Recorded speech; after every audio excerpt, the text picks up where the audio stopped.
Sport Public School welcomes you. Myself Sandeep Nehra, your history teacher. We are studying about lesson 9. Our next topic is the imperial household. Imperial means मतलब शाही परिवार के बारे में यहाँ पर बताना है कि उनका जो अंदर का था, महल के अंदर का था, डोमेस्टिक इन्वायरमेंट था, कैसा था, मेनली वुमेन्स के बारे में यहाँ पर बताया गया। तो the domestic word of the Mughals, Mughal का जो डोमेस्टिक वर्ड था उसको क्या है, हरम का नाम दिया गया था। हरम, उसको हरम बोला जाता था। हरम क्या है, पर्शियन लैंग्वेज का एक वर्ड है जिसका मतलब एक स्केर्ड प्लेस, मतलब एक ऐसा स्थान जहाँ पर क्या है उनकी फैमिलीज वगैरह रहती थी। तो मेनली जो हरम के अंदर कौन कौन रहते थे, wives and concubines of the emperor, मतलब उसकी पत्नी और उसके परिवार के जो लोग होते थे इंपीरियर्स के साथ, या उसकी पत्नी के साथ जो आने वाले होते थे वो रहते थे। नियर रिलेटिव्स जैसे कि मदर है, स्टेप मदर है, फादर मदर है, sister, daughter in law, aunts या चिल्ड्रंस वगैरह वगैरह, ये सारे के सारे रहते थे। स्लेव्स एंड फीमेल सर्वेंट रहते थे, उनके कुछ दास होते थे, गुलाम वगैरह जो रखे जाते थे। इसके अलावा महिलाओं के लिए क्या फीमेल सर्वेंट होते थे, वो रखे जाते थे। और पॉलीगैमी प्रैक्टिस, तो पॉलीगैमी प्रैक्टिस भी उनका बढ़ता जाता है। जैसे एग्जांपल के लिए अकबर क्या है, उन्होंने क्या है राजपूत वगैरह डायनेस्टी के अंदर क्या है शादी कर ली, तो वहाँ से भी उनको क्या है काफ़ी कुछ मतलब दास के रूप में या अनेक महिलाएं क्या है रानी के साथ मिलती थी, अनेक तरह का उपहार भी मिलता था, जगह भी मिलती। तो वो सारे पॉलीगैमी प्रैक्टिस के रूप में क्या है उसके सर्कल को बढ़ाते थे। तो इस तरह से हम कह सकते हैं कि डोमेस्टिक वर्ड के अंदर जो हरम कहलाता था उसके अंदर काफ़ी कुछ क्या है ये शामिल होता था, जो लगातार क्या है बढ़ता ही जाता था। जैसे कि अकबर के टाइम में काफ़ी बढ़ गया था, क्योंकि कहा जाता है कि अकबर की काफ़ी सारी रानियाँ थी। तो जहाँ भी वो मतलब ईरान मतलब काफ़ी लंबी दूर तक उन्होंने क्या अनेक शादियाँ की थी, जिससे क्या है उनको पॉलीगैमी प्रैक्टिस के रूप में क्या है काफ़ी कुछ प्राप्त हुआ था। तो अब होता है उस हरम्स में टाइप्स क्या क्या थे। तो सबसे पहले वाइफ्स का टाइप्स दे रखा है कि वाइफ्स मेनली वहाँ पर दो तरह की थी, एक बेगम्स और दूसरी अघा, यानी बेगम और अघा यानी दो तरह की क्या है वाइफ्स होती थी, पत्नियाँ होती थी। बेगम क्या होती थी, जो रॉयल फैमिली से आई हुई, यानी किसी राजा की बेटी हो या किसी रिच परिवार से मतलब फैमिली से क्या है उसको लाया गया हो, जिसके जो अपने साथ काफ़ी कुछ मतलब उपहार वगैरह लेकर के क्या है इस तरह से लेकर गई। जो अघा होती थी वो रॉयल फैमिली से क्या है बिलोंग नहीं करती थी। जो दहेज लेकर के आती थी बेगम्स, उनको मेहर का नाम दिया जाता था। काफ़ी बार पूछ लिया जाता है what do you mean by word मेहर। तो मेहर का मतलब क्या होता है, मेहर का मतलब हमारे आज डोरी यानी दहेज से है, यानी वो पैसे रुपए बहुमूल्य वस्तुएं सारी की सारी जो बेगमों द्वारा क्या है लाई जाती थी, कहाँ पर, अपने पति के घर, तो वो क्या कहलाती थी, मेहर कहलाता था।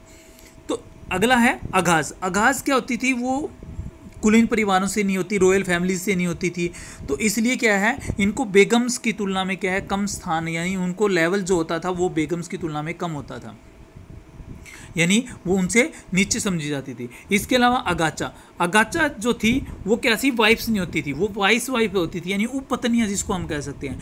यानी इनको या तो क्या है सैलरी के ऊपर या किसी तरह के अलाउंसेस वगैरह दे दिया जाता था, या किसी तरह के गिफ्ट वगैरह दिए जाते थे, और वहाँ पर क्या है वो उनकी वाइफ्स के रूप में रहती थी, यानी कि वो उनकी पत्नियाँ भी नहीं थी, उपपत्नियाँ थी। लेकिन इस तरह के कोई रूल्स नहीं थे मुगल डायनेस्टी के अंदर, क्या इस तरह के रूल नहीं थे कि बेगम सी सबसे ऊपर होगी, अगाचा नहीं होगी या अघा नहीं होगी।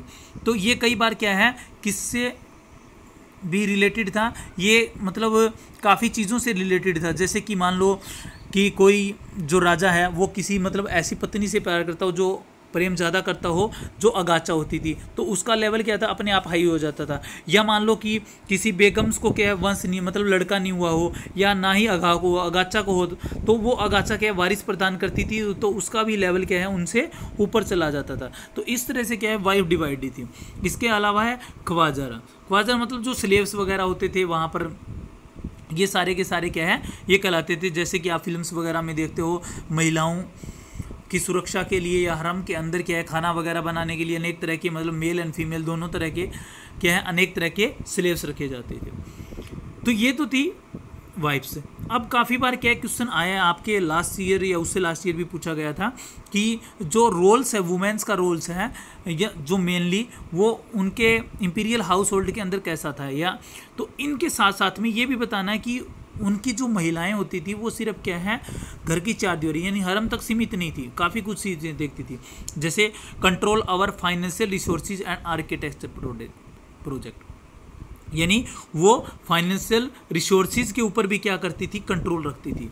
जैसे कि शाहजहाँ की जो लड़कियां थी जहानारा और रोशनारा, आप एक एग्जांपल दे रखे हैं, शाहजहाँ और रोशनारा दोनों के दोनों क्या है, उनको मनसबदार के इक्वल क्या है सैलरी दी जाती थी, एनुअल इनकम दी जाती थी, और वो क्या है काम करती थी अपने एम्पायर के अंदर, फाइनेंशियल रिसोर्सेज को क्या है कंट्रोल करती थी, देखती थी।